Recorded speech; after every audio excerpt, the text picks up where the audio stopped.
Mungkin udah terlihat terjadi perubahan warna menjadi warna biru. Ini menunjukkan bahwa betul barang bukti ini merupakan sabu-sabu atau yang biasa kita sebut dengan metamfetamin.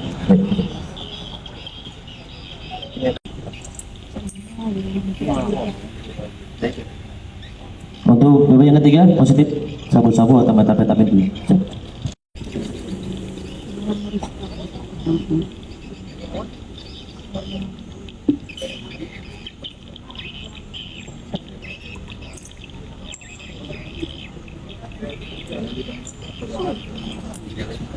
Baik, yang terakhir juga sama positif metamfetamin atau sabu-sabu.